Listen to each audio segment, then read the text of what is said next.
Hello student,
तो बताइए main की पॉइंट क्या है। अगर दो पॉइंट के बीच में बहुत सारा रेसिस्टर है, उसका इक्विवेलेंट निकालने का मेन की पॉइंट कि हम लोग इस फार्मूला का यूज करेंगे, करेक्ट। और इस पॉइंट से करंट को इन कराएंगे और इस पॉइंट से करंट को आउट कराएंगे, सेम करंट को, same amount of current. This is the main की पॉइंट। इसको पकड़ के रखना है क्योंकि ये फार्मूला आपको वहाँ पे हेल्प करेगा जहाँ पे आपको बिल्कुल आइडिया नहीं रहेगा कि सीरीज में है या पैरेलल में, राइट।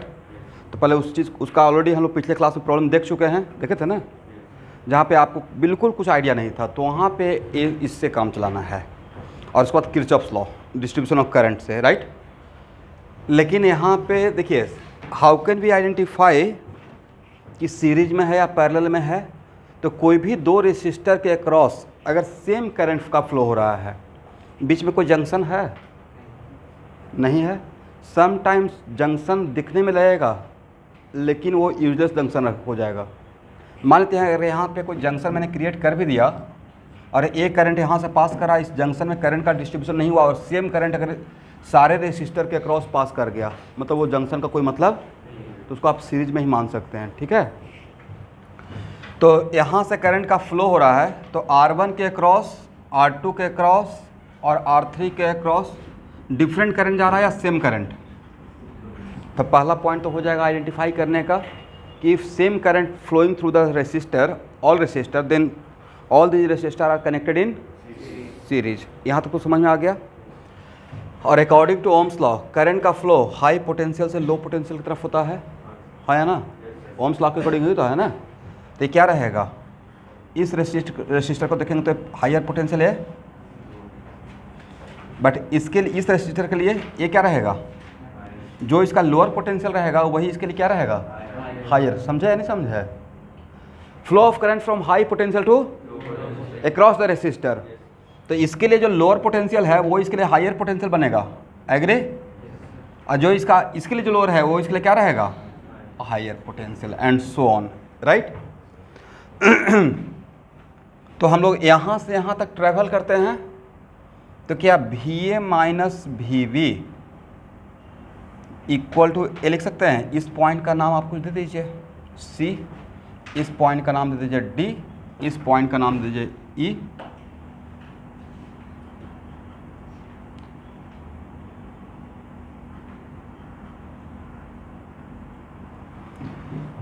तो VA माइनस VC अब प्लस VC माइनस VD अब प्लस VE माइनस VB, इतना तो लिख सकते हैं। और इसके क्रॉस VA माइनस VB क्या लिखेंगे,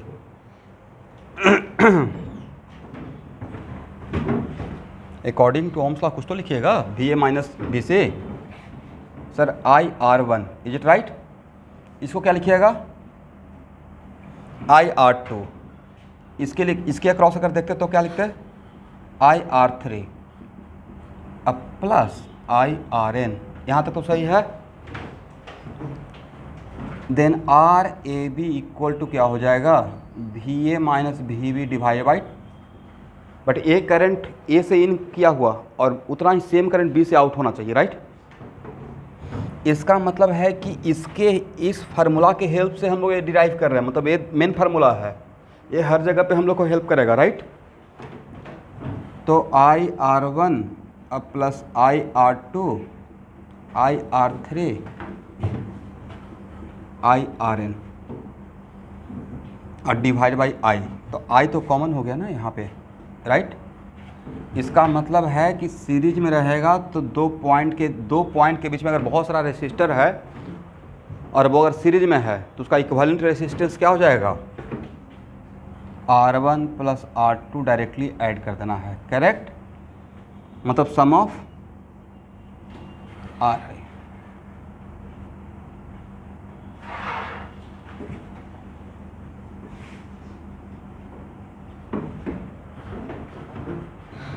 correct?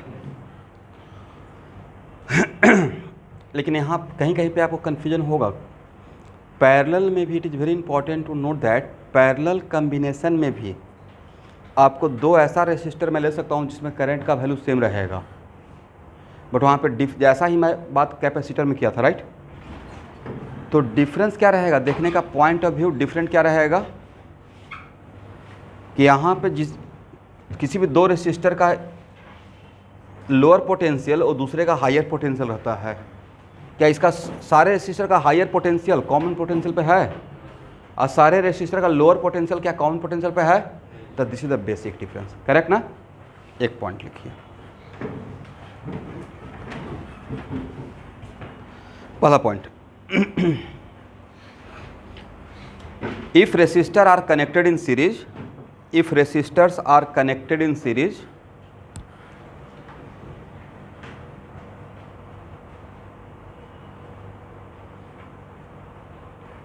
then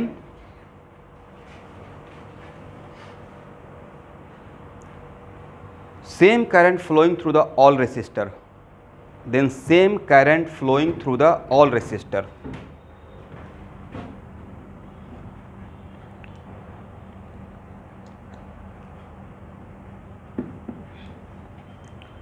then same current flowing through the all resistor। ठीक है? एक और पॉइंट लिखिएगा। इन case of series combination equivalent resistance, in case of series combination equivalent resistance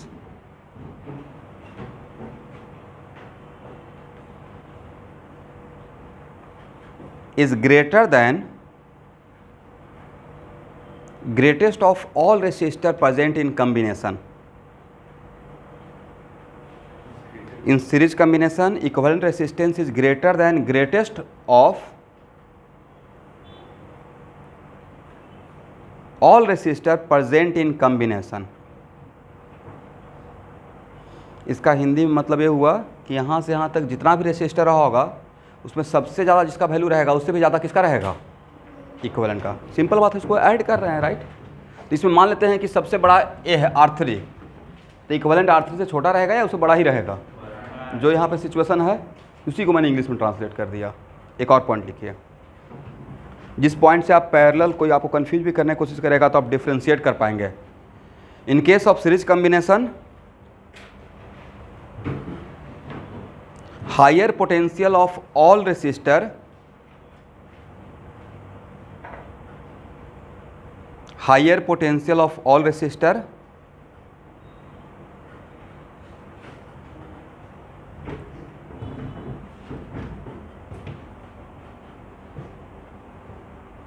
are not at the common potential, are not at the common potential। इसको star लगा दीजिए। ऐसा point है जिससे कि आप चीज़ों को डिफ्रेंशिएट कर सकते हैं। अच्छा स्टूडेंट, यहाँ पे एक बात बताएं तो, yes, in case of series, मैं बोल रहा हूँ दोबारा, in case of series combination higher potential of all resistor are not present at common potential. क्या इसका हायर पोटेंशियल, इसका हायर पोटेंशियल सेम पोटेंशियल पे है या डिफरेंट पोटेंशियल पे है? डिफरेंट पोटेंशियल है, कॉमन पोटेंशियल। इस पॉइंट से हम लोग सम टाइम्स डिफ्रेंशिएट कर सकते हैं, क्योंकि थोड़ा बहुत तो आप लोग पढ़े होंगे। जैसे पैरेलल कम्बिनेशन में क्या पढ़े हैं, पोटेंशियल डिफरेंस सेम रहता है और करंट डिफरेंट रहता है। सीरीज में क्या पढ़े हैं, करंट सेम रहता है, पोटेंशियल डिफरेंस। बट क्या सीरीज में पोटेंशियल डिफरेंस सेम नहीं हो सकता है cross to resistor? For example यहाँ देखिए, इसी में समझाने के लिए, if R2 equal to R3 मान लेते हैं, इस पॉइंट का नाम कुछ देते हैं M, R2 equal to R3, is it right? तो R2 के cross potential difference VC minus VD क्या लिखिएगा, IR2। हाँ ना, बोलिए भाई कुछ। अब VD माइनस VM, और अगर R2 इक्वल टू R3 हो गया तो पोटेंशियल डिफरेंस सेम हुआ या नहीं हुआ? तो क्या इसको पैरेलल बोल दे? नहीं बोल सकते हैं पैरेलल। क्यों? क्योंकि पैरेलल में क्या रहता है, higher potential at common potential. But क्या यहाँ पे दोनों का हायर पोटेंशियल कॉमन पोटेंशियल पे है? नहीं है। इसलिए इस बात में एकदम रिजिडली नहीं पकड़ना है कि हाँ सीरीज में पोटेंशियल डिफरेंस ऑलवेज डिफरेंट रहेगा। सीरीज में पोटेंशियल डिफरेंस डिफरेंट तब रहेगा जब all resistor having the different value of resistance, correct. But अगर समटाइम्स ऐसा भी तो हो सकता है कि सीरीज में है लेकिन रेसिस्टेंस का वैल्यू सेम है, तो उस केस में रेसिस्टर के अक्रॉस पोटेंशियल डिफरेंस सेम रहेगा, पोटेंशियल डिफरेंस सेम हो सकता है, बट फिर भी वो पैरेलल नहीं बोलेंगे। वजह, पैरेलल कॉम्बिनेशन का उस कंडीशन को सेटिस्फाई नहीं कर रहा है, करेक्ट ना? ओके, इसको हटाया जाए, समझ में आ गया? Then how can we identify कि सीरीज में है सेम करंट, करेक्ट। समटाइम्स अगर यहाँ से एक ब्रांच भी लेके चले गए और इसमें एक करंट का डिस्ट्रीब्यूशन नहीं हुआ, यहाँ से इन किया आई और यहाँ पे आई ही रहा, तब भी इसको किस में मानेंगे, सीरीज में, प्रॉब्लम सॉल्विंग में, करेक्ट ना?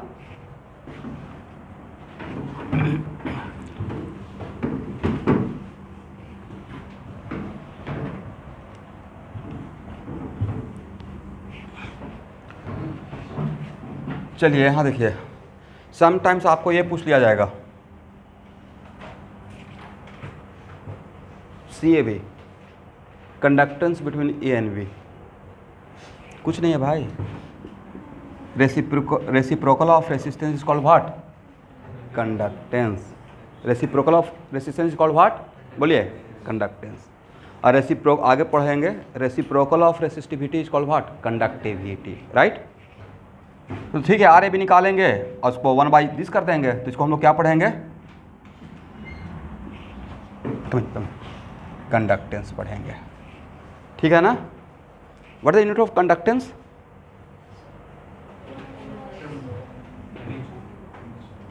वन बाई ओम, इसका यूनिट ओम है ना, तो 1/ओम, तो क्या हो जाएगा, CAB का यूनिट ओम इनवर्स। उसको एक और पढ़ते हैं, मो नहीं, क्या पढ़िएगा, माहो, राइट। इसको ये भी पढ़ते हैं, एस, सीमेन, ठीक है, लिख लीजिएगा। इलेक्ट्रोकेमिस्ट्री में आता है, इसलिए यहाँ पे थोड़ा देख लेते हैं।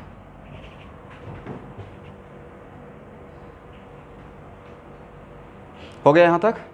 चलिए, अभी ये इतना ही डिजर्व करता था, इससे ज़्यादा इसमें कोई डिजर्व नहीं करता है, बस ये जान गया कि सीरीज क्या होता है, ठीक है।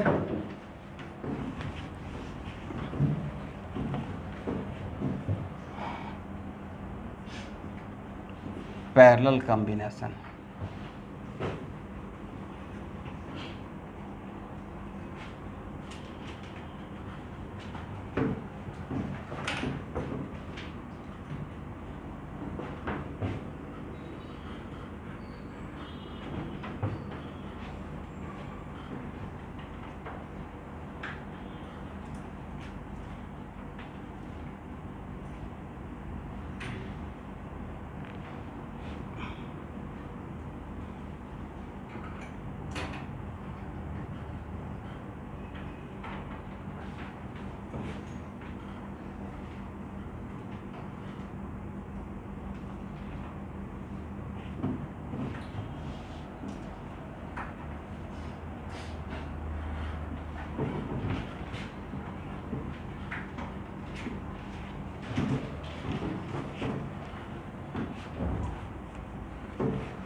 R1, R2, R3 and Rn। और हम लोग को निकालना क्या है, RAB। तो RAB के लिए अभी भी यही रहेगा, VA माइनस VB और divide by what, I। Correct ना।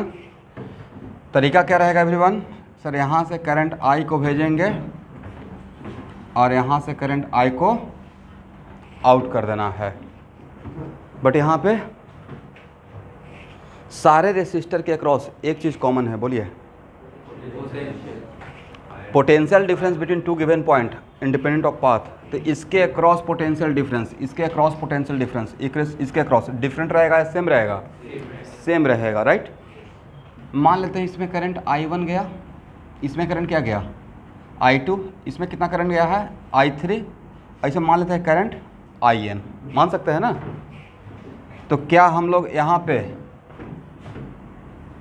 इस पॉइंट पे कौन सा लॉ, जंक्शन लॉ से बोल सकते हैं, I equal to I1 plus I2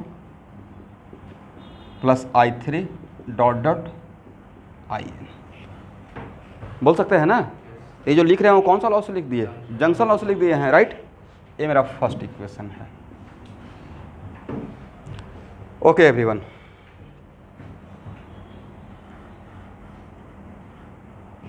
और हम लोग को चाहिए क्या है, ये चाहिए ना। चलिए VAB इक्वल टू क्या लिख सकते हैं, I1 R1, हाँ या ना बोलते रहिएगा।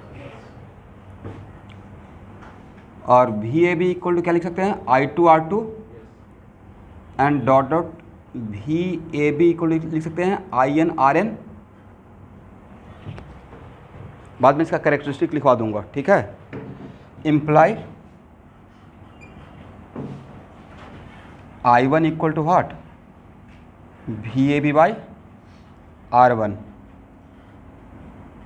I2 equal to VAB by R2 and so on, IN equal to VAB by RN। यहाँ तक आइए।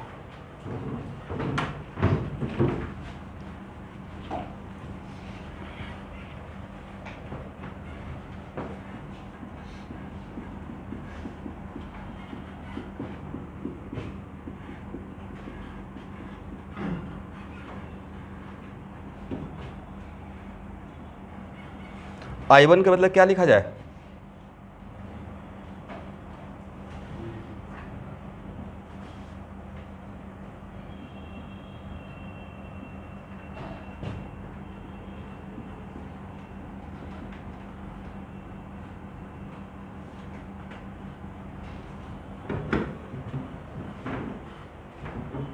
चलिए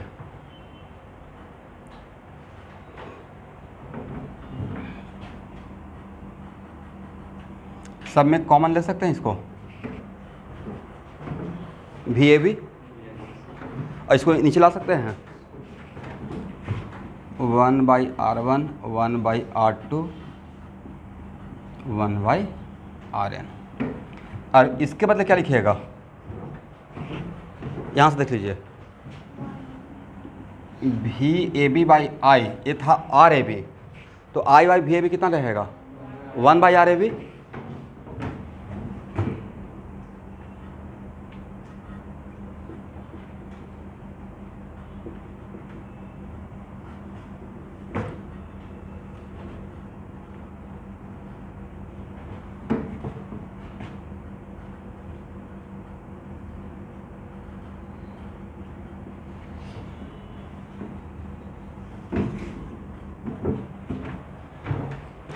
यहाँ तक आ जाइए, ठीक है ना।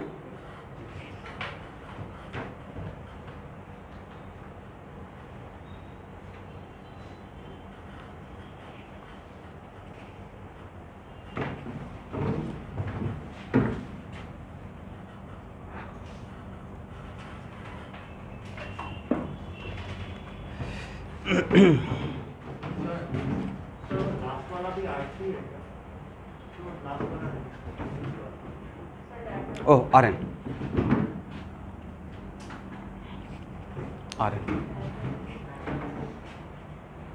ओह ये RN रहेगा, ठीक है ना। हो गया यहाँ तक?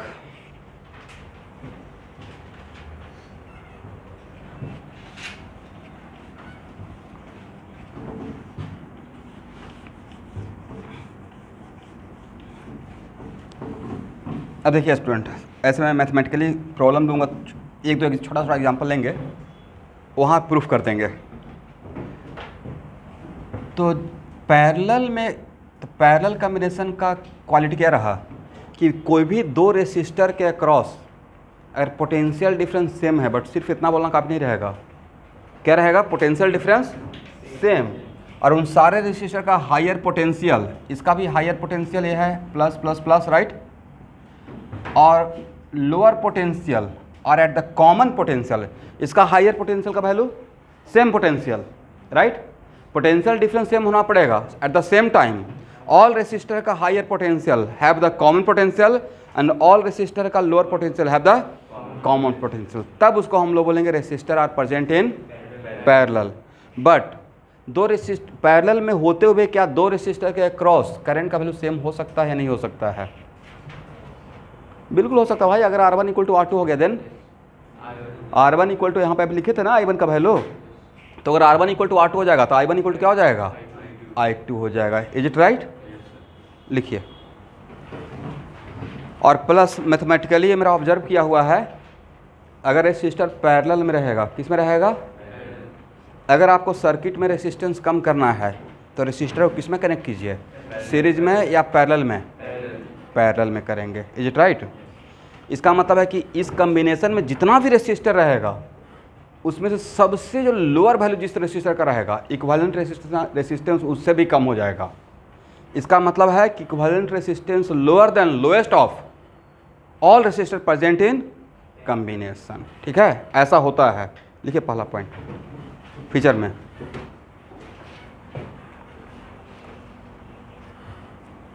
when resistors are present in parallel, when resistors are present in parallel,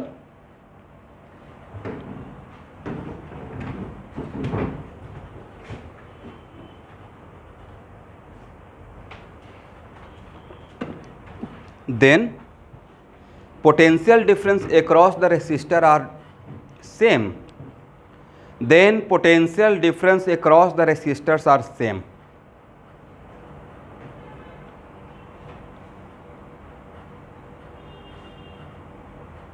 But higher potential of all resistor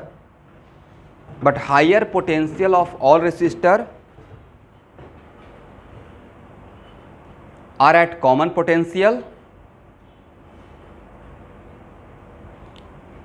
and lower potential of all resistor are also at common potential.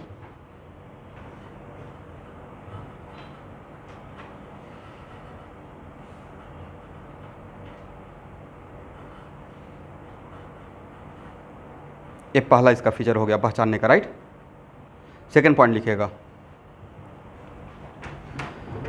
when resistors are present in parallel combination, when resistors are in parallel combination, then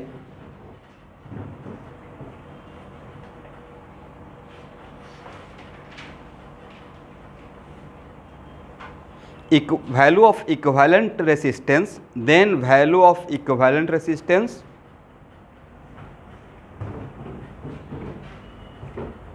is lower than, then value of equivalent resistance is lower than lowest of all resistance present in combination. ठीक है ना। एक और point, if resistors are present in parallel combination, लिखते जाइएगा। If, next point, if resistors are present in parallel combination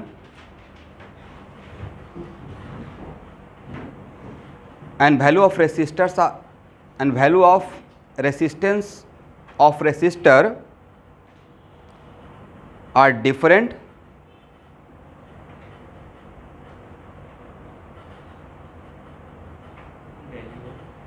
then value of, क्या लिखे फिर से बोली तो, parallel combination and value of resistance of resistor are different, then current across resistance are also different. Yes. If resistors are present in parallel combination and value of each resistors are different, then current across resistor are different. एक line का बात यह है कि अगर सारे resistors का value resistance जो सारे जो रेसिस्टर उसका रेसिस्टेंस का वैल्यू डिफरेंट रहेगा तो करंट भी इसमें क्या रहेगा, डिफरेंट रहेगा. तो वहाँ से ये बात नहीं पता चल गया कि अगर रेसिस्टेंस का वैल्यू सेम रहेगा तो करंट भी सेम हो जाएगा. कैसे? यहाँ देखिएगा student,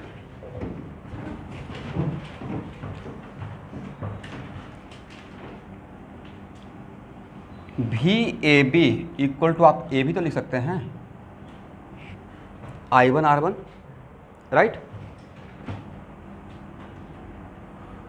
then I1 equal to क्या, बोलिए. Yes, VAB equal to what,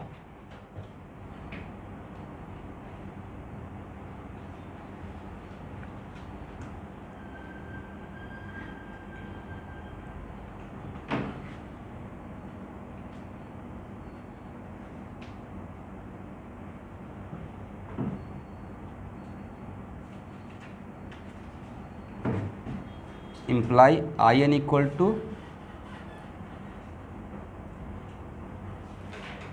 चलिए अब यहाँ से अगर एक नोट करके लिख दें, if R1 equal to R2, अगर R1 equal to R2 then क्या बोल सकते हैं, I1 equal to I2.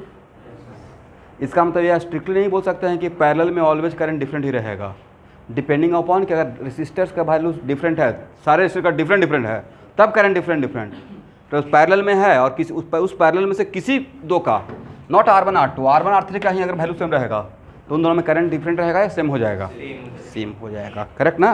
Then imply बोल सकते हैं I1 इक्वल टू I2. पहला बात तो ये सीख लिए. इसलिए एक मिसकॉन्सेप्शन दिमाग में बना रहता है कि ओके पैरेलल में करंट ऑलवेज डिफरेंट रहता है, depending upon situation current same हो भी सकता है. अगर I1 जैसे वहाँ पे हम लोग कैसे बोले सीरीज में, इज इट कंपलसरी कि सीरीज में always potential difference across the resistors different रहेगा, सेम हो भी सकता है, बट डिफरेंशिएट करने का मेन पॉइंट क्या था यहाँ पे, उन दोनों में पैरेलल में और सीरीज में डिफरेंशिएट करने का मेन की पॉइंट है वहाँ पे करंट सेम है, यहाँ पे पोटेंशियल डिफरेंस सेम है, राइट. बट वहाँ का हायर पोटेंशियल सारे रेसिस्टर का कॉमन पोटेंशियल पे नहीं रहता है, बट यहाँ पे सारे रेसिस्टर का higher potential having at the same potential, और lower resistor lower potential also have a common potential, same ही पोटेंशियल रहेगा, राइट. नेक्स्ट, इन सब में कॉमन क्या है, VAB सबके लिए सेम रहेगा, हाँ या ना. इसका मतलब यहाँ से एक पॉइंट और बना सकते हैं,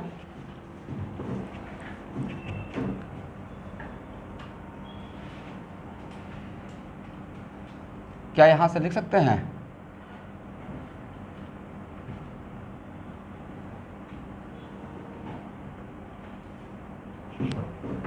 हाँ या ना. If resistors are present in what, parallel, then current across the resistor inversely proportional to resistance. जिसका रेसिस्टेंस ज़्यादा उसमें करंट कम एंड वाइस वर्सा. एग्री. ये तो कॉमन सेंस की बात है ना कि यहाँ पे पैरेलल कर दिए और इसमें रुकावट ज़्यादा है तो करंट दूसरे रास्ते से आएगा. रेसिस्टेंस का मतलब क्या है, रुकावट, राइट. That's why. लेकिन ये किसके लिए, पैरेलल के लिए लिखिएगा, ठीक है. अगर रेसिस्टेंस पैरेलल में है तो I और R में क्या रिलेशन रहेगा, डायरेक्टली या इन्वर्सली, इन्वर्सली. तो जिसका रेसिस्टेंस ज़्यादा उसके अक्रॉस करंट कम और जिसका रेसिस्टेंस कम उसके अक्रॉस करंट ज़्यादा. करेक्ट है ना. ये मैंने यहाँ से ऑब्जर्व किया कि सब में कॉमन था VAB और R क्या था, नीचे था, तो R डायरेक्टली या इन्वर्सली, इन्वर्सली. क्या सीरीज में आप ये बात बोल सकते हैं, सीरीज में सारे रेसिस्टर के अक्रॉस करंट डिफरेंट रहेगा या सेम रहना पड़ेगा, सेम रहना पड़ेगा, ठीक है ना. ओके स्टूडेंट, यहाँ तक हो गया. इसको हटाएं.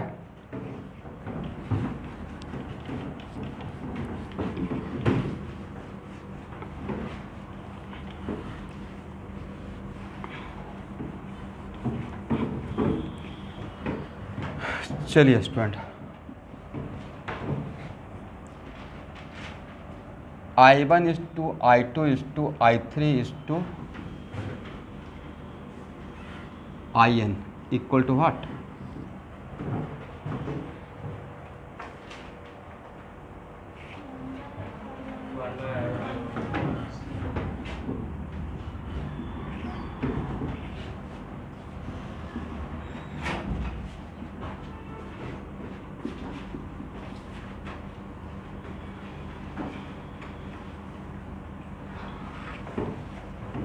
ठीक है ना?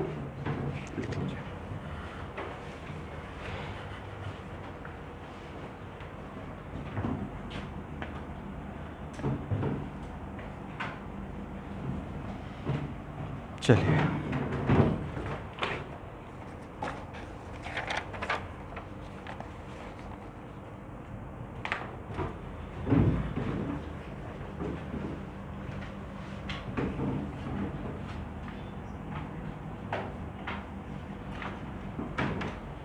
तो I1 इक्वल टू क्या लिख सकते हैं? क्या लिखिएगा? VAB बाई R1 और VAB के लिए क्या लिख सकते हैं?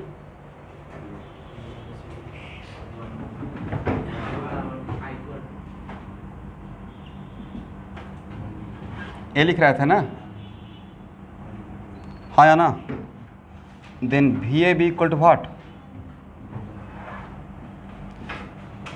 IRAB, is it right? तो यहाँ से VAB का वैल्यू पुट कर दीजिए, IRAB और डिवाइड बाई R1, यहाँ से डायरेक्ट निकल जाएगा आपका वैल्यू। RAB तो निकाल ही लीजिएगा राइट? तो ऐसे भी कर सकते हैं। टोटल करंट गिवन रहेगा, टोटल करंट पता रहेगा और सिर्फ I1 निकालना है, तो आप ऐसे निकाल सकते हैं। I1 equal to what? VAB का वैल्यू पता है तो VA equal to IRAB, RAB तो आप निकाल लेंगे राइट, इक्विवेलेंट रेसिस्टेंस, तो यहाँ से ऐसे निकाल लीजिएगा।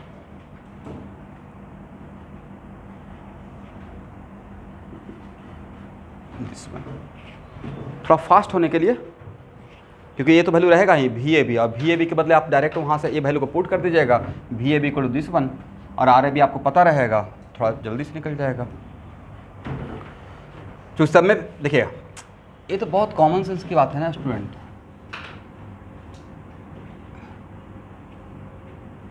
ये पैरेलल में है, मान लेते हैं दो, इसको हटाएं, इसको हटाएं,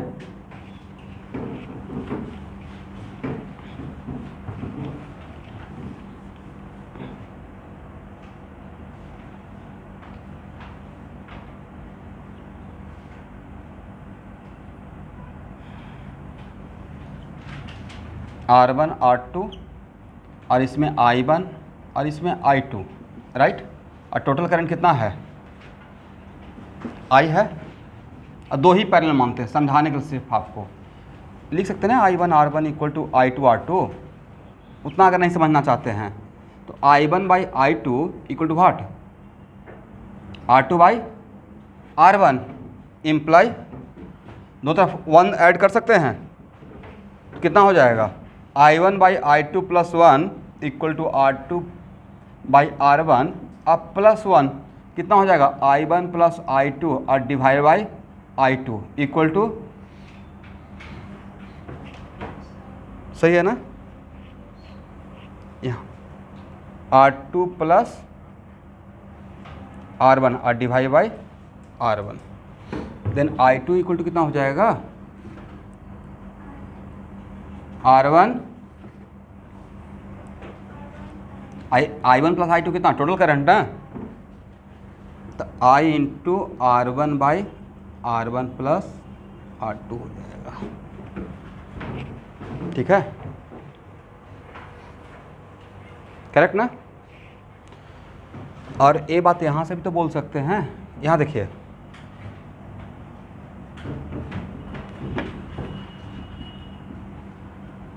if R2 greater than R1, मान लेते हैं कि अगर R2 का वैल्यू R1 से छोटा बड़ा है तो ये वैल्यू मोर देन 1 हो गया, then I1 by I2 greater than 1, मतलब I1 ग्रेटर देन I2, इसका मतलब पैरेलल में जिस रेसिस्टर का रेसिस्टेंस ज़्यादा रहेगा उसके अक्रॉस करंट कम जाएगा और दूसरे के अक्रॉस करंट ज़्यादा जाएगा। ये नेचुरल होना भी चाहिए था।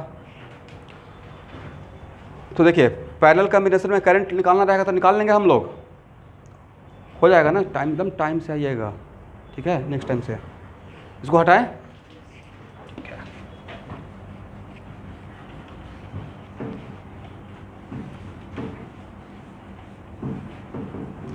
और जहाँ पैरेलल और सीरीज नज़र नहीं आएगा तो वहाँ पे क्या करना है, तो वहाँ पे एक ही चीज़ है, distribution of current and Kirchhoff's law. Distribution of current and एक पॉइंट से इन कराएंगे, उतना ही अमाउंट ऑफ करंट दूसरे पॉइंट से आउट करेंगे, करेक्ट।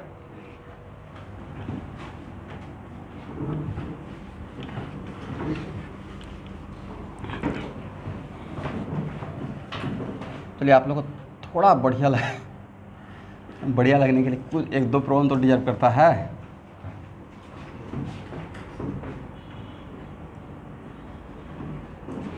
टू ओम, 3 ओम, 4 ओम कितना रहेगा एवरीवन? R equivalent. सर ऐसा क्वेश्चन आ जाएगा तो लाइव बन जाएगा। कितना रहेगा? 9।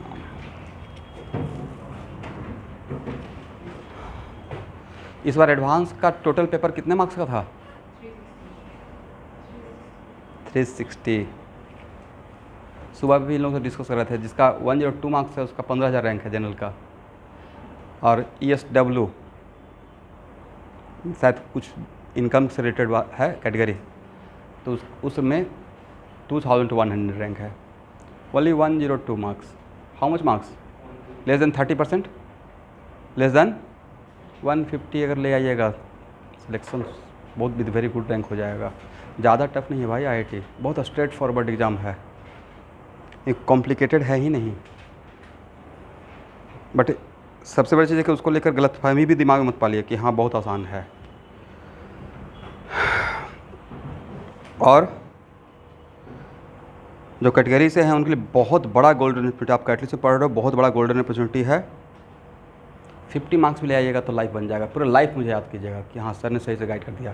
एक्चुअली वो मिसगाइड हो जाते हैं, नहीं नॉलेज रहता है, उसकी वजह से IIT तक नहीं पहुंच पाते हैं। एक बार वहाँ पहुंच जाइएगा फिर वहाँ पे टैलेंट दिखाइए, मतलब लाइफ बन जाएगा। अब वहाँ जाकर पढ़ना पड़ेगा। ओनली 50 मार्क्स, 60-70 मार्क्स लाइएगा तो मतलब with very good branch like computer science, और 100+ ले आए तो कुछ करना नहीं है। 120 ले आए तो IIT कानपुर में CS टाइप का मिल जाएगा। जो हम लोग का पैटर्न था, मेरा था 225 मार्क्स, सेम पैटर्न चल रहा है बिल्कुल। उसमें मेरे बैचमेट था बगल में, मेरे रूम का बगल में ही, उसका 90 मार्क्स था। 225 में मुझे मैकेनिकल मिला था और उसको 90 में मैकेनिकल मिला था। मैं ये भी नहीं बोला हूँ कि ख़राब स्टूडेंट था, ही इज़ वेरी स्मार्ट, मतलब मोर देन मी। कॉन्वेंट का स्टूडेंट था तो, लेकिन कम से कम पहुँच तो पाया। सुपर 30 में एक बच्चे का था 120 मार्क्स, उसको CS मिला था IIT कानपुर में, कैटेगरी से ही बिलोंग करते थे। इसलिए आप जो भी हैं वो अपने अपॉर्चुनिटी को प्लीज़ माइंड में रखिए और मेहनत कीजिए। 6-7 महीने के बाद है, और जनरल वाले कम से कम 150+ मार्क्स ले आए, पक्का सिलेक्शन हो जाएगा। जिनका मैं बात कर रहा हूँ, कल एक मेरा स्टूडेंट है 1 साल पहले का, वो भैया था अपना, शायद आपको दिखाया भी है, तो उनको भी कहीं ना कहीं सिविल और माइनिंग मिल रहा है। ऐसा नहीं कि IIT में नहीं मिल रहा है, ऑब्वियसली मिल रहा है। IIT में सीट ज़्यादा हो गया है, तो सोचिए तो अगर सही से पढ़ा जाए और थोड़ा मेंटली स्ट्रॉन्ग होकर मेहनत किया जाए तो अच्छा रैंक आ जाएगा। बस वही होता नहीं कि लास्ट मोमेंट तक टेम्परामेंट को मेंटेन रखिए।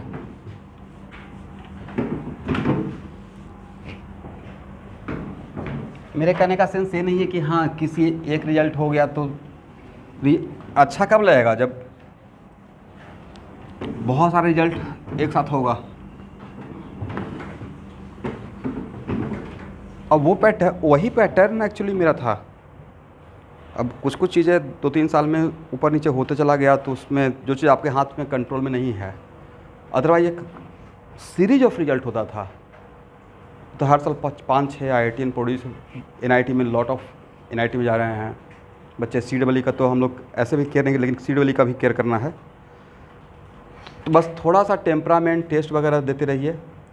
आपका आज ही बैठ कर, हाँ, पूरा आइसोमेरिज्म आएगा कमिंग टेस्ट में, सेकंड टेस्ट में। आइसोमेरिज्म तो पढ़ चुके हैं और हर दिन पढ़ रहे हैं पूरा आइसोमेरिज्म, नोमेनक्लेचर भी। 90 क्वेश्चन दूंगा, उसमें से आपको 75 अटेम्प्ट लेना है। और रेस्ट मोशन था ना कंप्लीट, और क्या था, लिमिट एंड कंटिन्यूटी, LCD, तो सब कुछ उसमें। ओके,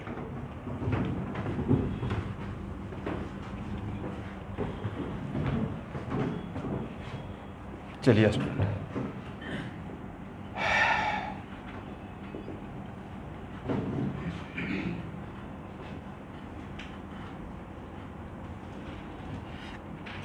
यहाँ देखिए तो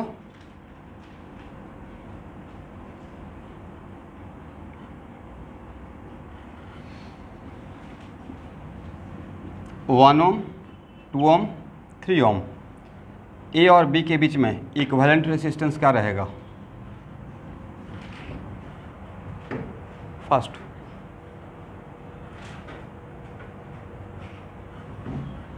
A लिखेंगे RAB equal to what, 1/R1 plus 1/R2 plus 1/, मतलब कितना, 1/1 1/1 प्लस 1/2 प्लस 1/3। एलसीएम कितना हो जाएगा, 6 ना, 6 plus 3 plus 2, how much, 11/6। Then RAB equal to what, 6/11 ohm. इसमें सबसे कम तो 1 ओम था, राइट? क्या उससे भी कम आया? ये तो रूल था कि जो भी पैरेलल में रहेगा तो इक्विवेलेंट रेसिस्टेंस का value lower than lowest of all, जो इसमें सबसे कम है उससे भी कम आ जाएगा, जो इसमें सबसे कम है उससे भी। इसका मतलब है कोई भी आपको डिवाइस बनाने के लिए दिया गया और वैसा डिवाइस जो लो रेसिस्टेंस डिवाइस है, तो उसमें रेसिस्टेंस को कैसे ऐड किया जाएगा, उसको बोलते हैं संट बोलते हैं ना, क्या बोलते हैं, राइट? तो उसको कैसे, सीरीज में या पैरेलल में? For example ammeter, right? और एक बनाते हैं वोल्ट मीटर।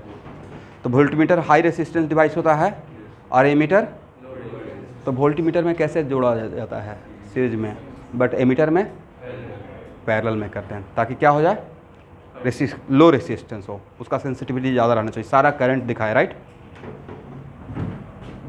अच्छा, ये पता है कि नहीं, एमीटर जितना करंट का रीडिंग करता है एक्चुअल में उससे थोड़ा कम रहता है, रियल में उससे थोड़ा कम, जितना दिखाता है उससे कम, उससे ज़्यादा करंट का फ्लो होता है। बाद में पढ़ाएंगे। जितना आप उसको नज़र आता है ना उससे थोड़ा वो, लेकिन इतना छोटा वैल्यू रहता है कि ऑलमोस्ट नेग्लिजिबल रहता है। उसमें कुछ हम लोग लगाते हैं ना गैल्वेनोमीटर, जैसे यहाँ पे एमीटर है, राइट? तो यहाँ पे आपने तो करंट, आपके दिमाग में तो ये चल रहा है कि आपने ये भेजा, बट इसमें थोड़ा सा यहाँ पे कुछ हम लोग लगा देते हैं, शंट या जो भी बोलिएगा। तो यहाँ पे I माइनस या गैल्वेनोमीटर, तो यहाँ ये भी तो करंट जाएगा, तो यहाँ पे एक्चुअल में यहाँ पे जो शो होगा वो क्या होगा, तो इसको हम लोग क्या करते हैं, बात उस चीज़ को मैनिपुलेट कर देते हैं, उस चीज़ को मैनिपुलेट करके दिखाता है, रियल में ही है, बट यहाँ पे इस तरह के करंट का डिस्ट्रीब्यूशन होता है। तो अभी आपको बातें समझ में नहीं आएगा, जब इसको पढ़ेंगे तब देखेंगे, ठीक है? हो गया?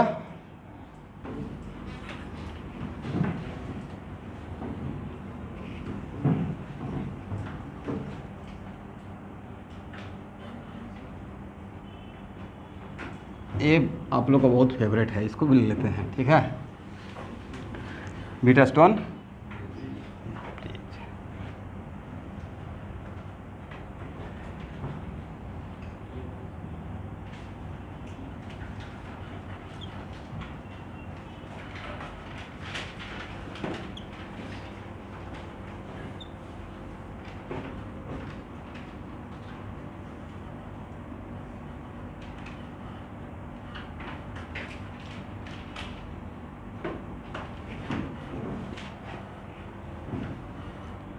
यहाँ देखिए, अभी आपको ये सोच के बनाना है कि बिल्कुल आपको व्हीटस्टोन ब्रिज का आइडिया नहीं है फर्स्ट टाइम के लिए, राइट? बाद में हम लोग इसको कंक्लूड कर लेंगे, बट ऐसे आप लोगों को तो आइडिया हो चुका है। देखिए this by this equal to this by this, इसका मतलब है कि इसमें करंट का फ्लो नहीं होगा। बट फिर भी एक बार ड्राइव करके देख लेते हैं फर्स्ट टाइम लाइफ में। यहाँ से करंट आई भेजेंगे और यहाँ से करंट कितना आई आउट करेंगे। यहाँ पे I1, यहाँ पे कितना, और कम से कम अननोन रखना है और I को नोन रखना है। इसको क्या मानिएगा, नोन। और जो मेरा हम लोग का फंडामेंटल था हम लोग का फंडामेंटल तो ही था ना, VAB इक्वल टू व्हाट, इस पॉइंट को A, इस पॉइंट को B, इस पॉइंट को C, इस पॉइंट को D कर दीजिए।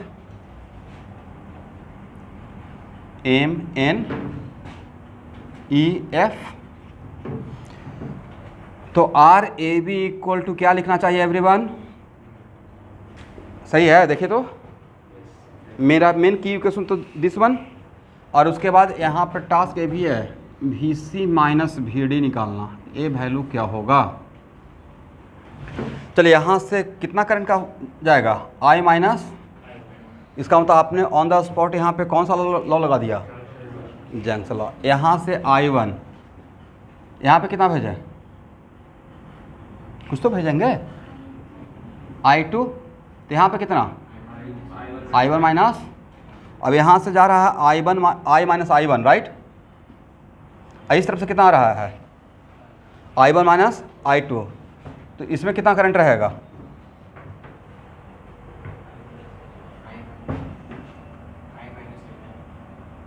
How much, I minus, sorry इसमें I1 ना, I माइनस I1,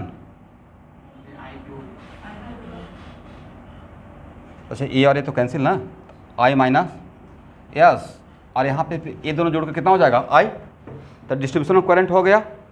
इसका मतलब हम लोग हर जगह पे जंक्शन लॉ, अब दोबारा इसमें जंक्शन लॉ का आपको फ़ायदा नहीं मिलेगा, आप लगा चुके हैं राइट। ओके एवरीवन, नाउ यहाँ पे एक बार मूव कर जाइए। हम लोग के पास कितना नोन है, 2 है राइट। I नोन है, तो I के टर्म में I1 और I2 का वैल्यू बताइए। फर्स्ट घूमिए तो एक बार लूप फर्स्ट में,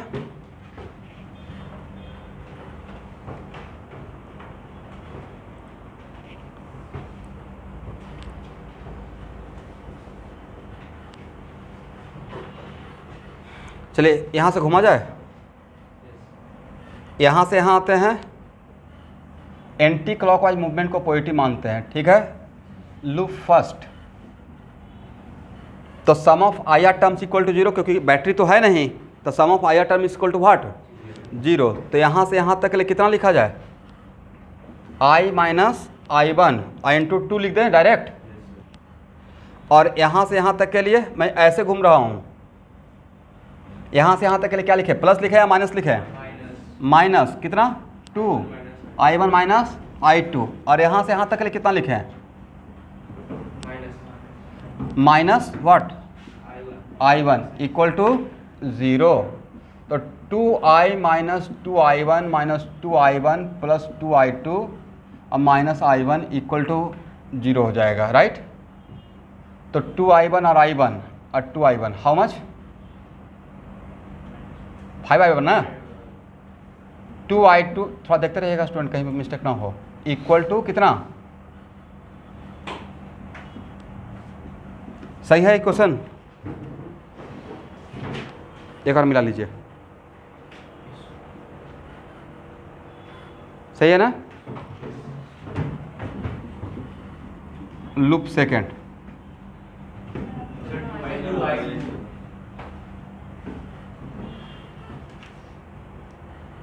सही है।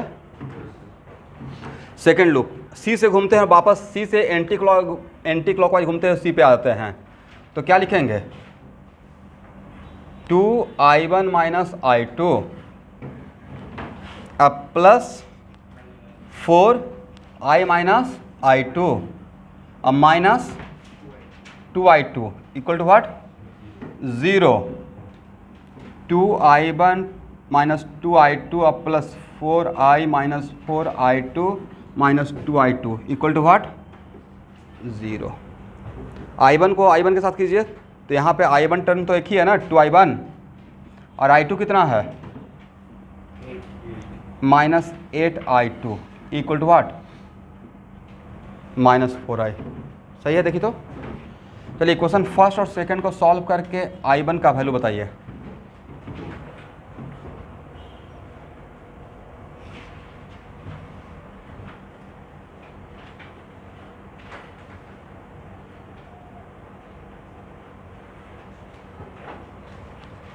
i1 का और i2 का।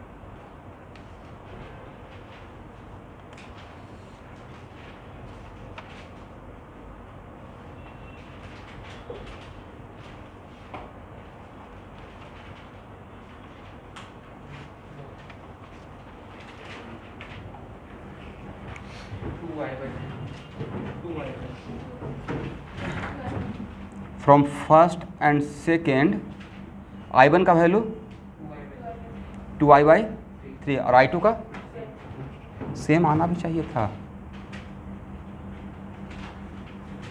2i/3। करेक्ट ना। इसका मतलब जितना करंट यहाँ से आया उतना ही करंट यहाँ से चला गया। और इस सेक्शन में इट मीन्स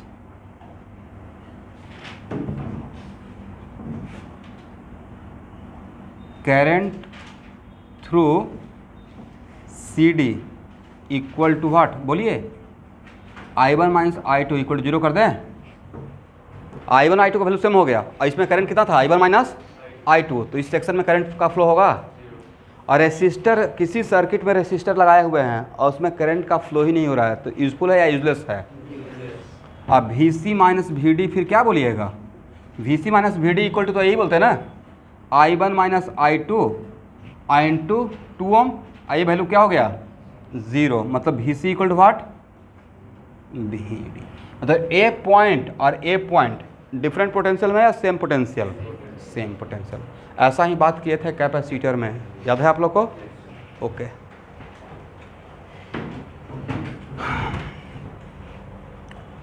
तो इसको हम लोग अगर इस टाइप का सिचुएशन हो जाता है, इसका नाम R1 दीजिए, इसका नाम R2 दीजिए, इसका नाम R3 दीजिए, और इसका नाम R4 दीजिए, और इसका नाम R5 दीजिए। इसको हटाएं।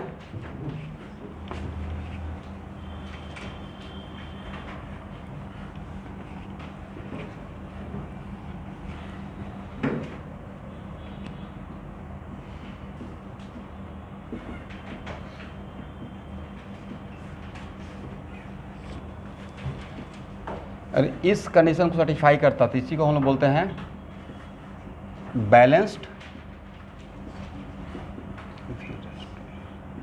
ठीक है, इसका मतलब R1 R4 equal to what, R2 R3। तो इसमें समटाइम्स ऑब्जेक्टिव ऐसा रहता है कि ए वैल्यू दिया रहेगा, ए वैल्यू दिया रहेगा, ए वैल्यू दिया रहेगा, करेक्ट।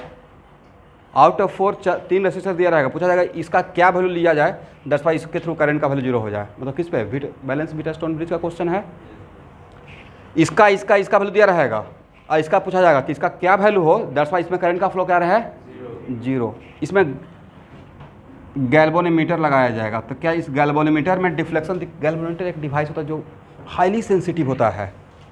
इसे आप देखिएगा, अभी तो आप नहीं देखते होंगे, टीवी या रेडियो बनाने वाले के पास जाइएगा तो वो एक गैल्वेनोमीटर लगा रहते हैं, उस थोड़ा टच कराएंगे तो बहुत बड़ा डिफ्लेक्शन दिखाता है। Highly sensitive device, right.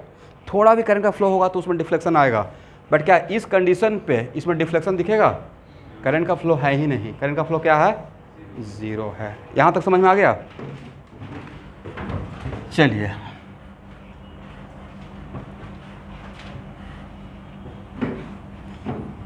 तो स्टूडेंट, किसी सर्किट में रेसिस्टर है और उसका काम था हीट प्रोड्यूस करना, एनर्जी कंज्यूम करना, उसके थ्रू करंट का फ्लो होना, और उसके थ्रू करंट का फ्लो नहीं हो रहा है, मतलब यूज़फुल या यूजलेस?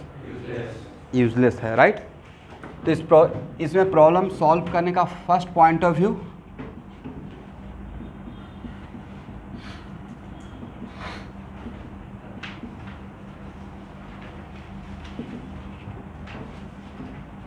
आप जो यूजलेस है उसको सर्किट से हटा भी तो सकते हैं, काम का है ही नहीं, राइट।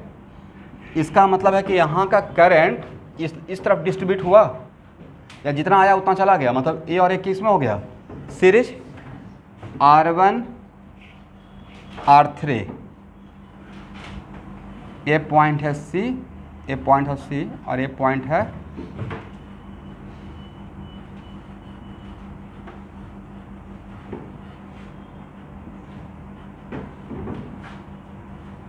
करेक्ट ना। और हम लोग किसको हटा दिए? R5 को यहाँ से सर्किट से ही आउट कर दिए। तब देखने का पॉइंट ऑफ व्यू क्या रहा? ए और ए किस में? सीरीज में, और ए और किस में? अब वापस से दोनों किस में? पैरेलल में। कितना हो जाएगा वैल्यू फास्ट? तो सीरीज में है भाई, तो इसका वैल्यू कितना? 3। ऐसा वैल्यू कितना रहेगा? 6। तो 3 और 6 का इक्विवेलेंट कितना और रहेगा? RAB equal to 6 × 3 divide by 9, यही ना? डायरेक्ट में निकाल दिया, लिख सकते हैं डायरेक्ट। कितना हो जाएगा? 2 ओम।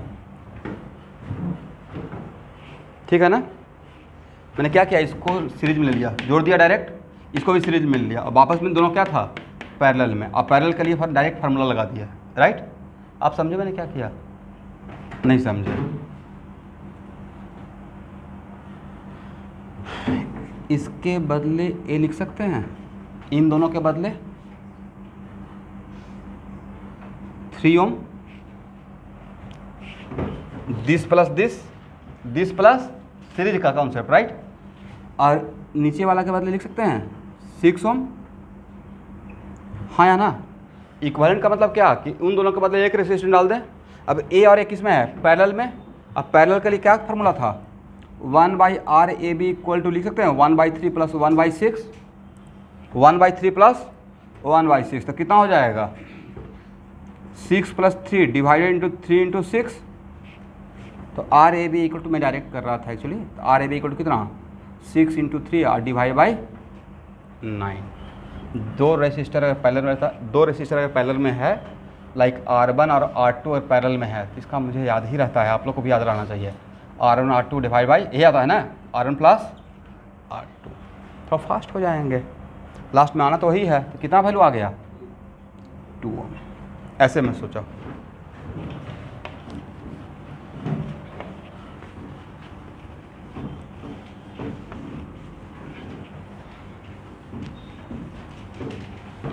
चलिए,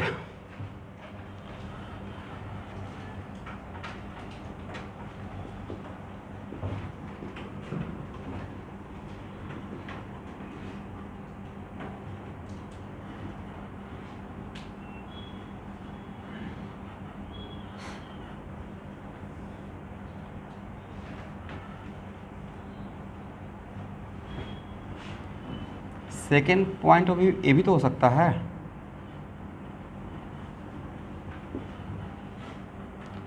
कि C और D डिफरेंट पोटेंशियल पे था या सेम पोटेंशियल? तो ये तो कंडक्टिंग वायर का प्रॉपर्टी है कि कंडक्टिंग वायर के बीच में कोई करंट का फ्लो हो या ना हो, तो कह रहा था एट द सेम पोटेंशियल। तो इसको कंडक्टिंग वायर से ऐड भी तो कर सकते हैं। रेसिस्टेंस को हटा दिया, पहला point of view. Second point of view, okay, C और D सेम पोटेंशियल, मतलब इसको कंडक्टिंग वायर से ऐड कर दिया मैंने। सर क्यों? क्योंकि यहाँ से यहाँ तक, यहाँ देखिए, यहाँ से यहाँ तक एक कंडक्टिंग वायर है, सेम कंडक्टिंग वायर, तो यहाँ का पोटेंशियल है, यहाँ का पोटेंशियल डिफरेंट रहेगा, सेम रहेगा? सेम रहेगा। उस कॉन्सेप्ट को मैं यहाँ पे लगा दिया, राइट। तब उस केस में R1 R2 किस में नजर आएगा? पैरेलल। और R3 और R4 किस में नजर आएगा? पैरेलल। और उसके बाद दोनों किस में नजर आएगा? क्या इन दोनों के बदले ऐसे लिख सकते हैं? पैरेलल के लिए क्या हो जाएगा वैल्यू फास्ट?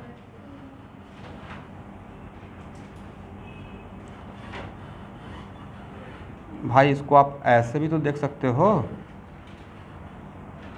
इसको बिल्कुल ऐसे सोचिए कि वायर को 2 बार बना दिए,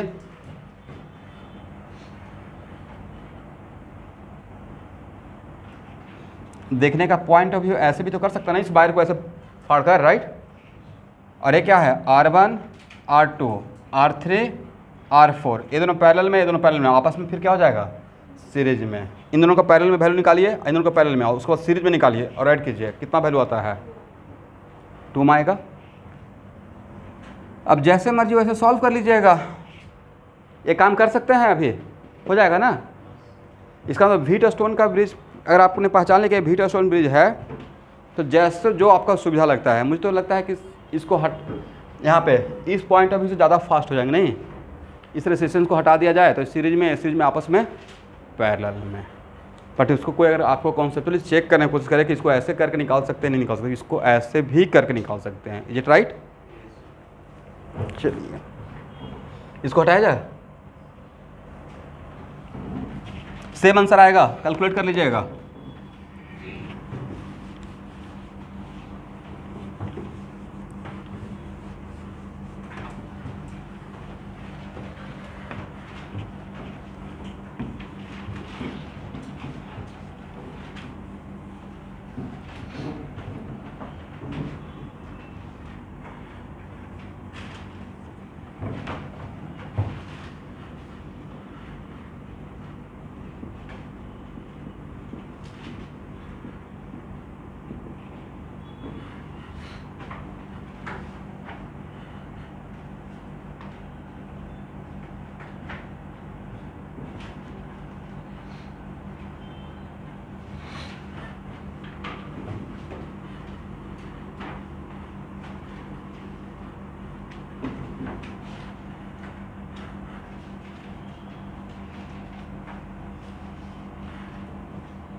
बिल्कुल पैरेलल कॉन्सेप्ट चल रहा है नहीं कैपेसिटर के साथ, राइट।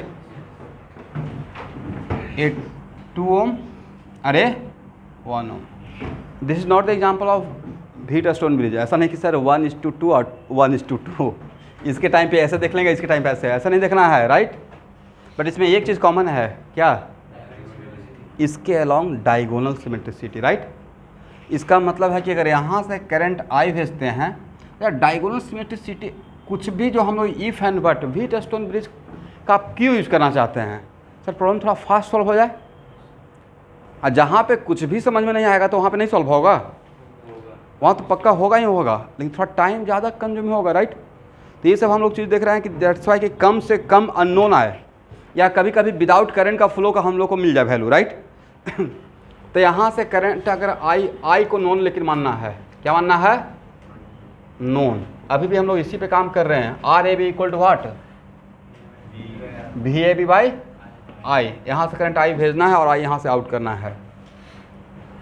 तो यहाँ पे करंट I1, तो यहाँ से कितना करंट, I माइनस I1। तो ड्यू टू सिमेट्रिसिटी क्या यहाँ से बोल सकते हैं कि यहाँ से I माइनस I1 ही जाएगा, हाँ या ना। और यहाँ से कितना जाएगा, I1। बजाय कि अगर करंट को ऐसे फ्लो करवाते, यहाँ देखिएगा करंट का अगर ऐसे फ्लो करते, कैसे ऐसे, तो यहाँ से कितना जाता I1, तो यहाँ से कितना जाता, क्योंकि बिल्कुल सिमेट्रिकल सिस्टम है, ये क्या है, अलॉन्ग डायगोनल सिमेट्रिसिटी। तो यहाँ पे हम लोग सिमेट्रिसिटी का यूज़ किए, तो यहाँ से I1 और तो यहाँ से आपने भेजा I माइनस I1, मतलब इसमें कितना करंट,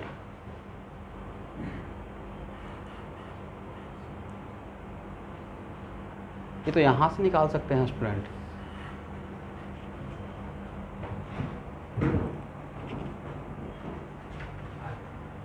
यहाँ पे सम ऑफ करंट 0 होगा ना, जंक्शन लॉ। तो यहाँ पे ए है इनकमिंग, तो यहाँ पे आप अगर I2 मानते हैं तो I2 इक्वल टू कितना हो जाएगा,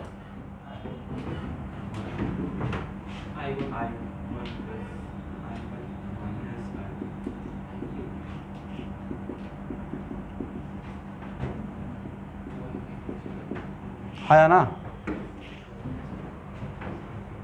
2I1 minus I, 2I1 minus I।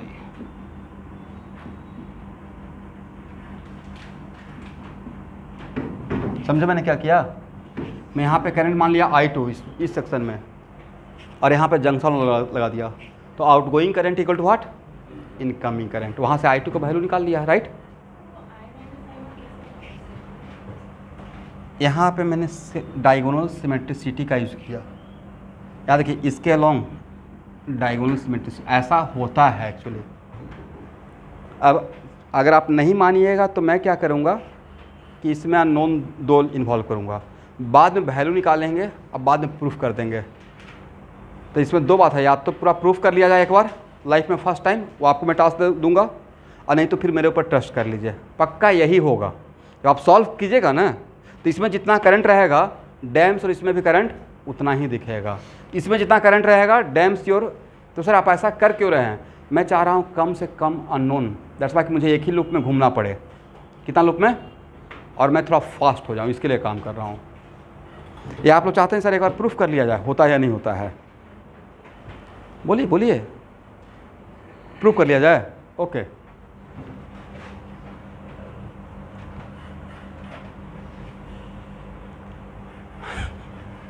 देखिए चलिए एक काम करते हैं, एक बार इस काम को कर लेते हैं, ठीक है?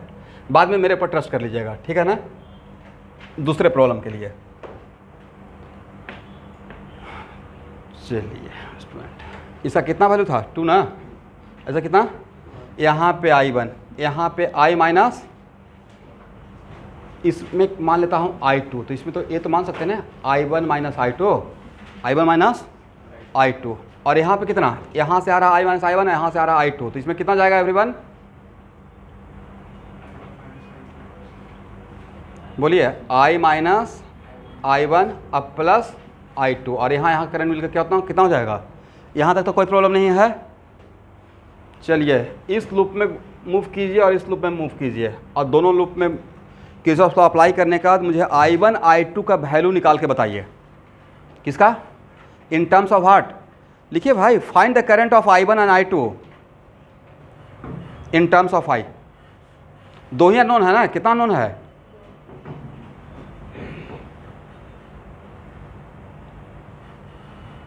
ऐसा कितना वैल्यू है? 2 ओम। क्या आप लोग सॉल्व कर सकते हैं दोनों लूप में किरचॉफ लॉ लगाकर? First apply Kirchhoff law in both loop and find the value of I1 and I2 in terms of I.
आ गया।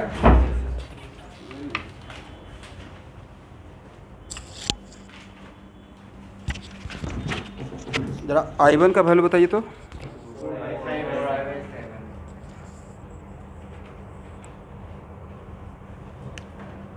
I1 का कितना वैल्यू है? 4R/7। और I2 का कितना वैल्यू है? क्या बोले? हाँ, I2 का वैल्यू कितना है? I/7। Okay, very good. तो भाई इसमें करंट कितना, इस सेक्शन में I1 माइनस I2 ना, तो I1 4I/7 और minus I/7, how much? 3I/7। इसमें करंट कितना? I माइनस I1, एग्री, और I माइनस 4I/7, करेक्ट ना? कितना? अब तो पक्का भरोसा करना पड़ेगा आपको। अब कॉन्फिडेंस आ गया ना कि इसमें जो करंट रहता है उसी वही यहाँ पर रहता है, और इसमें जो रहता है वही। बट इससे क्या, लेकिन जैसे ही आपने I2 को इन्वॉल्व कर दिया तो आपको 2 लूप में घूमना पड़ा, थोड़ा सा ज़्यादा टाइम लग गया। लेकिन अगर I2 को इन्वॉल्व नहीं करते और मेरे पर ट्रस्ट कर लेते हैं, बढ़िया है कि एक बार ट्रस्ट नहीं किए, अब ऑलवेज कीजिएगा, इसका मतलब है कि ड्यू टू सिमेट्रिसिटी जितना करंट यहाँ पर रहेगा उतना ही करंट यहाँ पर दिखेगा, जितना करंट यहाँ पर रहेगा। तो जब हम लोग एक ही अननोन इन्वॉल्व करते हैं I1 सिर्फ, तो एक लूप में घूमने से मेरा काम चल जाता, करेक्ट ना। तो आधा टाइम रिड्यूस हो जाता सिमेट्रिसिटी का यूज़ करने से। Is it right? हाँ ना, बोलते ही नहीं हैं। अब तो कर सकते हैं इस बात को, ओके चलिए। इसका मतलब कंक्लूजन ये हुआ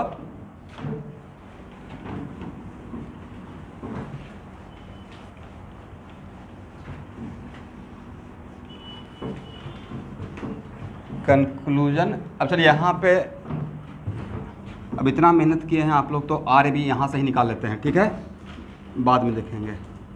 तो R A B equal to क्या लिखेंगे, V A B by I. अब वी ए बी के लिए यहाँ से यहाँ तक चलिए कितना, बोलते रहिए एक साथ, I1 into one, I1 into, बोलिए भाई I1 इंटू कितना 1, I1 का वैल्यू आपके सामने है 4R/7 इंटू 1। अब प्लस यहाँ से यहाँ तक आइए, इसका करंट कितना है 3I/7, 3I/7 इंटू वाट और 2 और डिवाइड बाई आई से आई को कैंसिल कर दीजिए, तो इक्विवेलेंट रेजिस्टेंस कितना हो जाएगा 4/7 प्लस 6/7, हाउ मच 10/7, ठीक है ना। अब एग्जाम में फास्ट होने के लिए कंक्लूजन,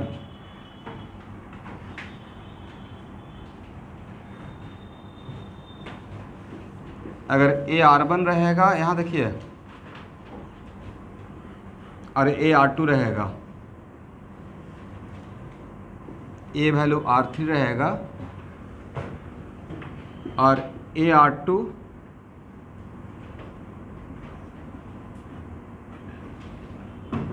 इसमें, इसका कहीं कहीं पे फार्मूला लिखा हुआ है, फार्मूला मत रटिएगा, कितना formula रटिएगा, right.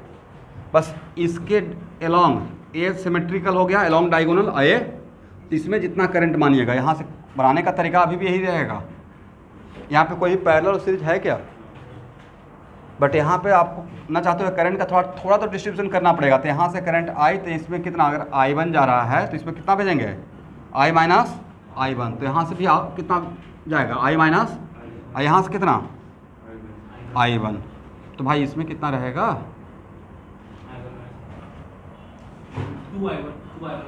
2I1 minus I रहेगा, करेक्ट ना। तो उससे फ़ायदा क्या होगा, उससे फ़ायदा होगा आपको दो लूप में घूमने का रिक्वायरमेंट है क्या, सिर्फ एक लूप में घूमने से मेरा I1 निकल जाएगा इन टर्म्स ऑफ I, अब बाकी बस यहाँ से यहाँ चले जाएंगे, करेक्ट। ऐसे दिखा दीजिएगा, समझ गए ना।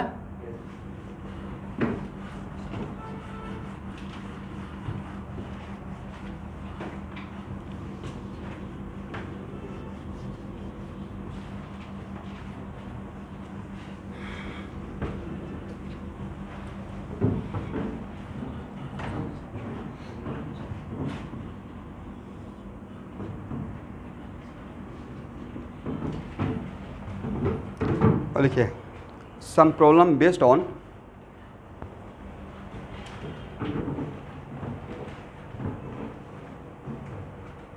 Equivalent resistance.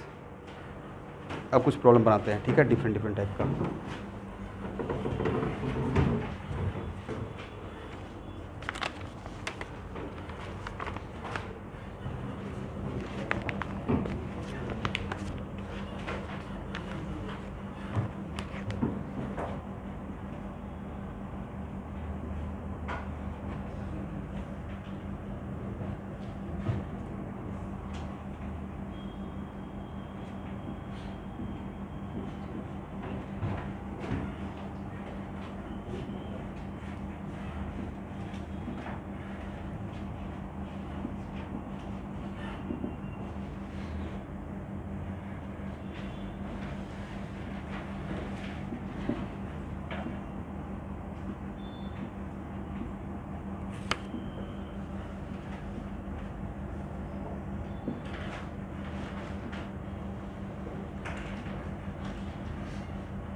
Find total current flowing through the battery.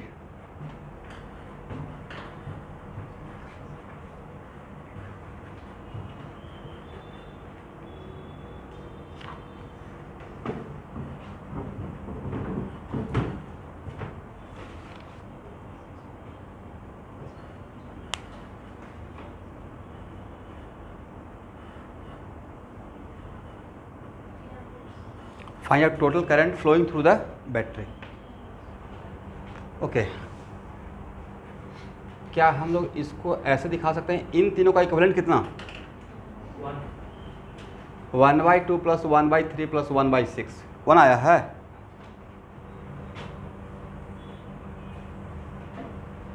देखिए तो स्टूडेंट सब लोग 1 है ना, और यहाँ पे एक इंटरनल रेसिस्टेंस कितना ओम का? 1 ओम का।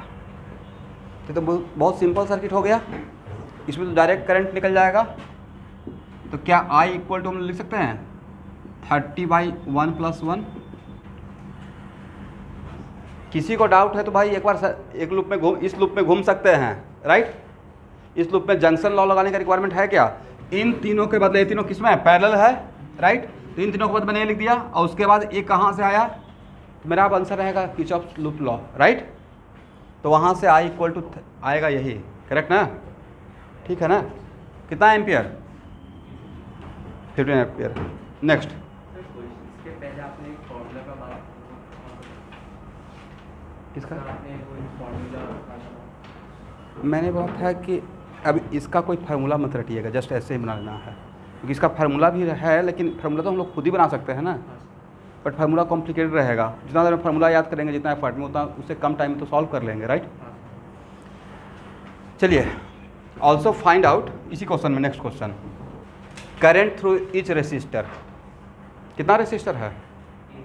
4। ये तो पता ही है, इसके थ्रू कितना? 15 एम्पियर।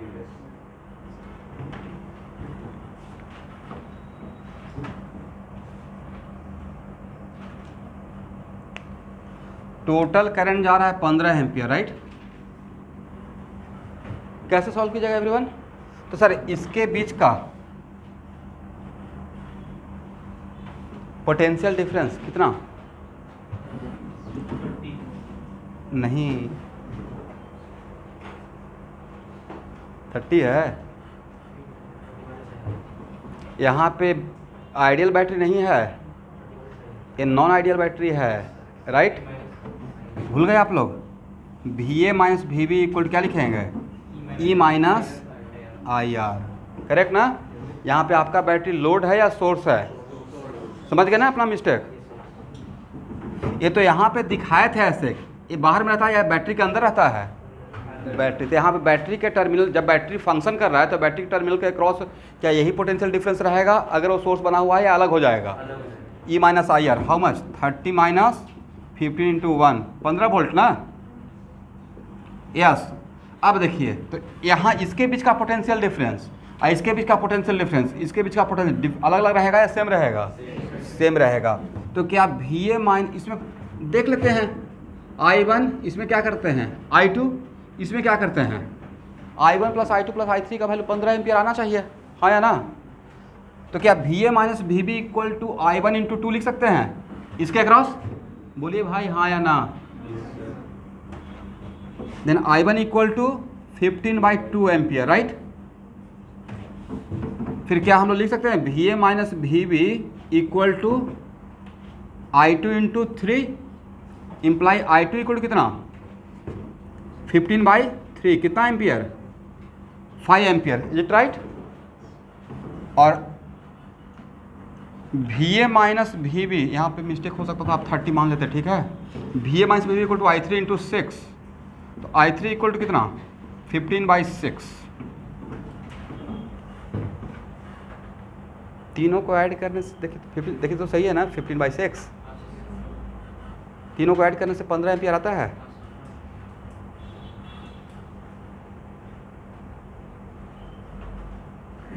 आ रहा है, राइट।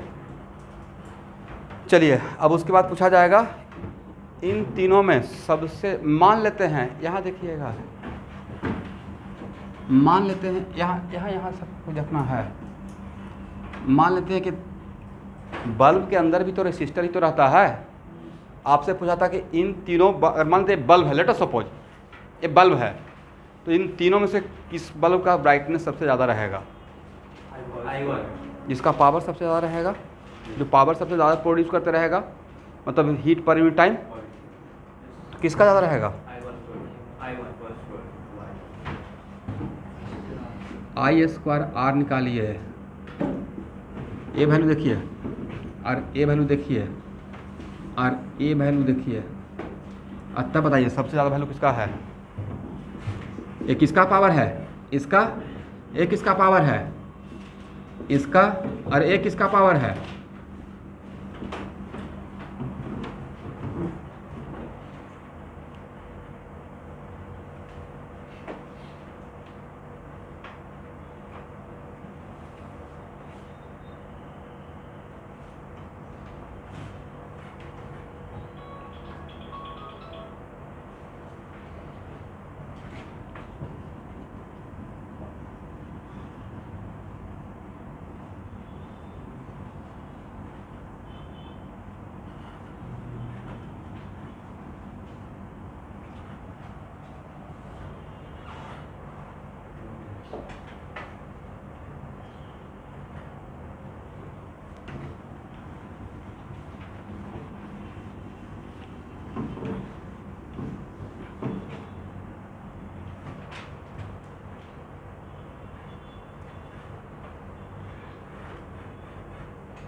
यहाँ देखिए, अब यहाँ से जो सीखेंगे ध्यान से देखिएगा स्टूडेंट।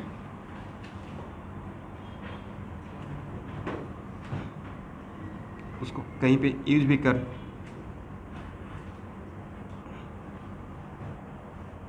क्या बोले? अच्छा,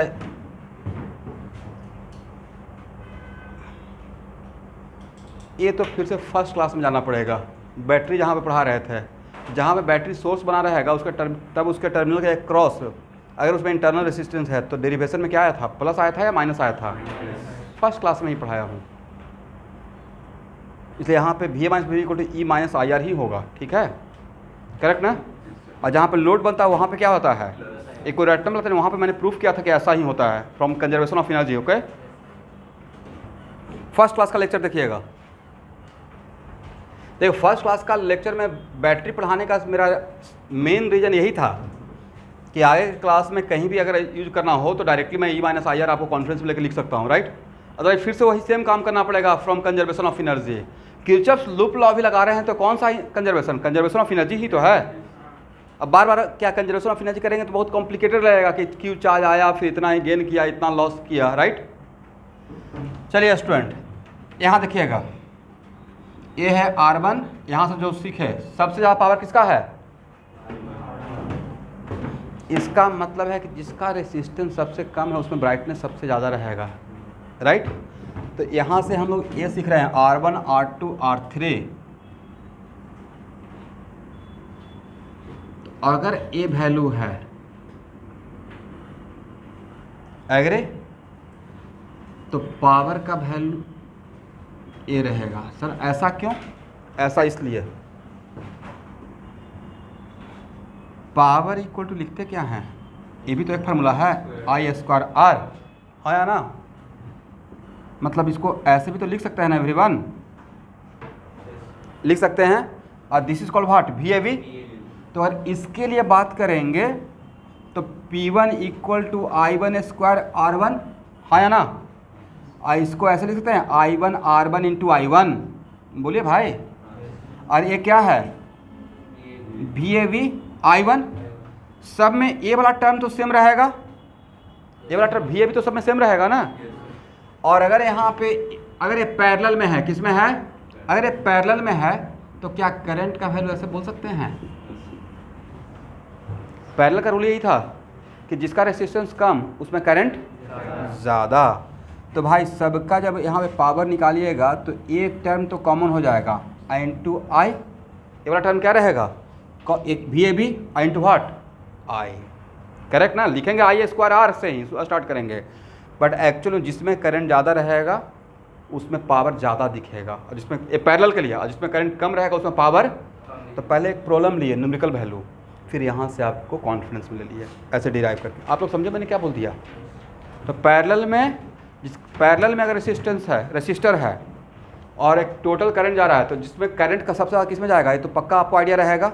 जिसका रेसिस्टेंस कम रहेगा, तो जिसका रेसिस्टेंस सबसे कम उसमें करंट सबसे ज़्यादा, तो ये रहेगा we A B into what आई। जिसमें करंट सबसे ज़्यादा उसका पावर सबसे ज़्यादा, तो उसमें अगर ये बल्ब है तो उसमें ब्राइटनेस सबसे ज़्यादा दिखेगा, करेक्ट ना।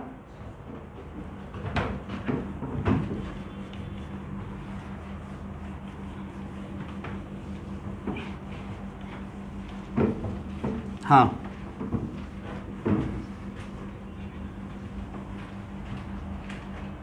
करंट अक्रॉस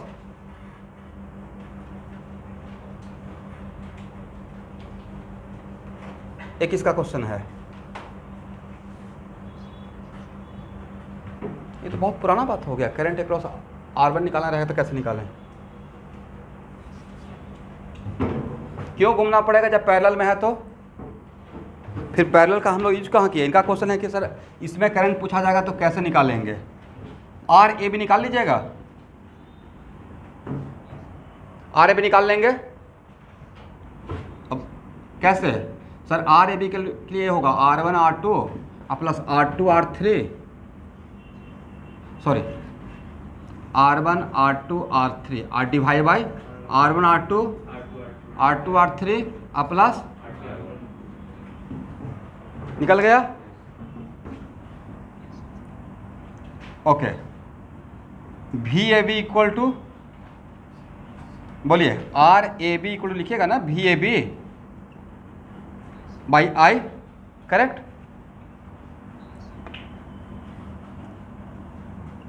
तो यहां से वी ए बी पता चल जाएगा। आई को तो नोन मानेंगे ना आप, और आई को अगर नोन नहीं मानेंगे तो यहाँ से बैटरी लगा के रखेंगे। क्या लगा के रखेंगे? कुछ ना कुछ तो आपको आई को नोन ही मानना पड़ेगा। तो मान लेते हैं कि आपको यहाँ से V A B equal to R A B into I, ये वैल्यू तो पता हो गया V A B in terms of I is known, okay. और भाई V A B equal to, बहुत आसान भाषा में V A B equal to लिखेंगे I1 R1, और इसके बाद ये पुट कर दीजिए यहाँ पे R A B into I equal to what I1 R1। Loop में घूमने का रिक्वायरमेंट है, तो I1 इक्वल टू कितना हो जाएगा, R A B I by what R1। तो बहुत कॉम्प्लिकेटेड हो जाएगा, फिर से लूप में घूमते रहेगा। तो अगर 10 को रहेगा तो 10 अगर है रेसिस्टर तो 9 लूप हो जाएगा ना, कितना घूमेंगे। तो उसका लाभ कहाँ से हुआ? पैरेलल कॉम्बिनेशन का। पैरेलल कॉम्बिनेशन का लाभ ही उठा रहे हैं। आप लोग समझे नहीं समझे मेरी बात को?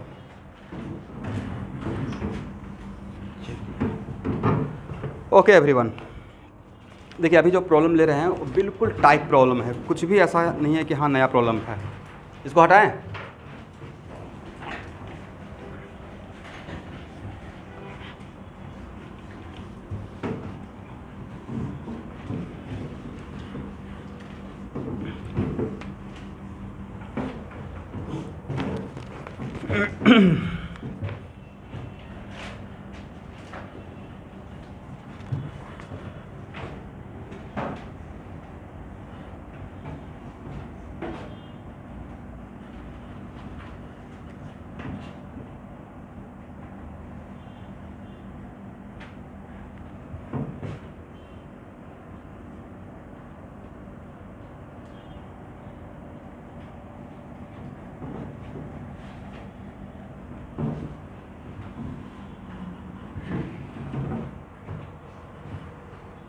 और ये है आर, ये है आर, ये है आर। ये बिल्कुल टाइप प्रॉब्लम है, राइट। हर जगह मिल जाएगा आपको। तो इस टाइप के प्रॉब्लम में यहाँ देखिएगा, इस टाइप के प्रॉब्लम में ऐसे कर दीजिएगा, इसका नाम दे दीजिए पॉइंट ए,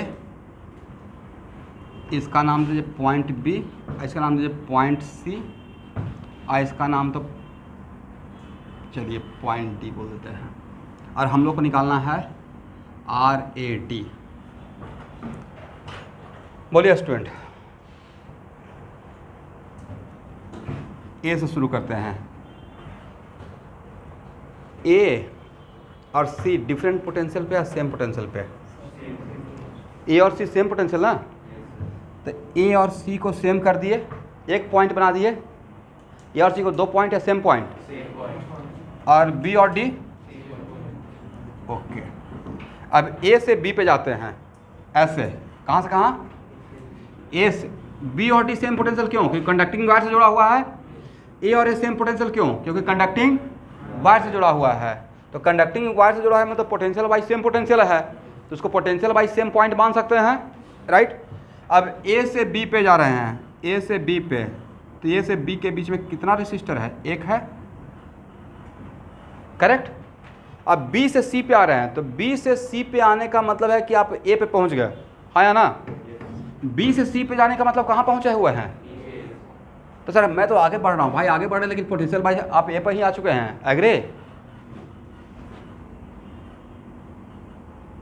फिर से वापस ए पे आ गए और सी से डी पे जा रहे हैं, मतलब सी से डी पे जाने का मतलब आप ए से बी पे जा रहे हैं, हाँ या ना?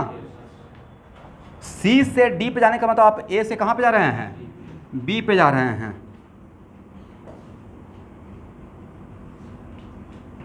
आर आर और आर। अब देखिए, और निकालना क्या था? तब ये तीनों रेसिस्टर सीरीज में है या पैरेलल में है? पैरेलल में। तो इसको ऐसे सर्किट को सिंप्लीफाई कर लीजिएगा। ऐसे रहता तो थोड़ा कॉम्प्लिकेटेड लगता, बट इसी को अगर मैंने सेम पॉइंट बना दिया तो सिंपल सर्किट हो गया। तो all resistor are in medical का, बहुत मेडिकल टाइप का प्रॉब्लम है, बहुत फेमस प्रॉब्लम है, ये अच्छी बना भी मिल जाएगा आपको, ठीक है। टाइप प्रॉब्लम ऐसा तो मैं लिया था कहाँ पे? कैपेसिटेंस में भी सेम टाइप का ही सिचुएशन था। तो आर इक्विवेलेंट निकल जाएगा इन तीनों का कितना? R/3।